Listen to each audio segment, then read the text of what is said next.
На споменикот на загинатите авиатичари денеска беше положено цвеќе во чест на храбриот подвиг на младите српски пилоти кои ги дале своите животи за слободата.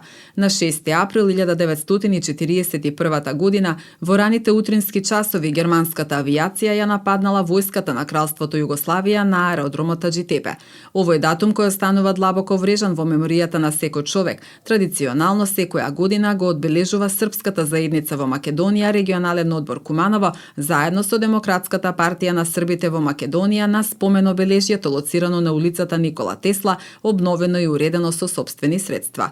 Во чест на загинатите пилоти пред присутните се обрати српската амбасадорка во Македонија Невена Јовановиќ, порачувајќи дека србите треба да го помнат херојскиот подвиг на пилотите, односно никогаш да не заборават како тие бестрашно се спротивставиле на неспоредбено посилната германска машинерија и храбро ги положиле своите животи. Posle njih dolazimo da pamtimo njihov herojski podvig i da budemo dostojni njihovih dela. Među njima se našao i poručnik, pilot Milorad Tanasić, čije ime je između ostalih velikih imena uklesano na spomeniku koji se nalazi danas ovde ispred nas. I to će bolje znati istoričari, ali istorijski izvori kažu da je on svojim akrobatskim, herojskim podvigom uspeo da obori čak 2 nemačka aviona i ostavio nam je svima svetlo zaveštanje za budućnost kako se neustrašivo bori za slobodu i kako se brani čast. Ovaj herojski podvig, osim što je neizostavna kockica u mozaiku naše slobodarske borbe i slobodarske borbe našeg naroda, predstavlja i nemerljivi istorijski i moralni kapital koji, osim što nam daje razloga da budemo ponosni na svoje slavne pretke, daje nam i obavezu da budemo dostojni njihovih velikih dela i da svojim potomcima ostavimo zaveštanje koje će biti svetlo i časno.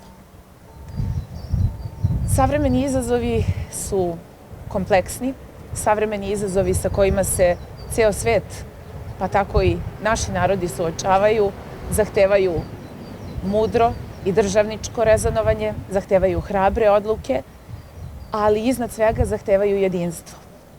I iznad svega zahtevaju da čuvamo svoj identitet, da nikad ne zaboravimo ko smo, da svojim potomcima ostavimo u amanet ne samo sećanje na slavne pretke, već i da im usadimo osjećanje da uvek znaju ko su, da uvek znaju odakle dolaze i da uvek znaju kuda idu.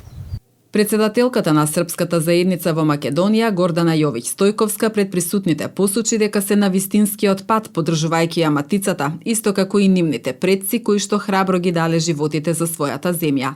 Pre neki dan jedan moj kolega, jedan izuzetan makedonski umetnik, kaže: čudna je i gorka vaša sudbina. Pričam, zašto?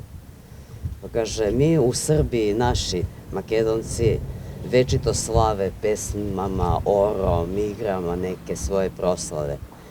A vi prođe jedan mesec pa ste na grobovima. Jesmo na grobovima, jer čuvamo svoju tekovinu koju su nam ostavili naši preci. Jeste ta tekovina i gorka i tužna, ali tako je bilo i mi to ne možemo da promenimo. To je samo dokaz da su naši preci bili na pravoj strani, da su žrtvujući svoje živote kao pomenuti piloti, znali gde su, znali za koga ostavljaju svoj život, svoju mladost. I mi znamo da smo na pravom putu i držat ćemo se toga puta podržavajući našu maticu, podržavajući sve tekovine i čuvajući ono što je naše bez da iko pruži ruku prema nečemu što je tuđe. На спомен обележјето има запишано имиња на 15 жртви кои што пред 82 години загинале во близина на аеродромот.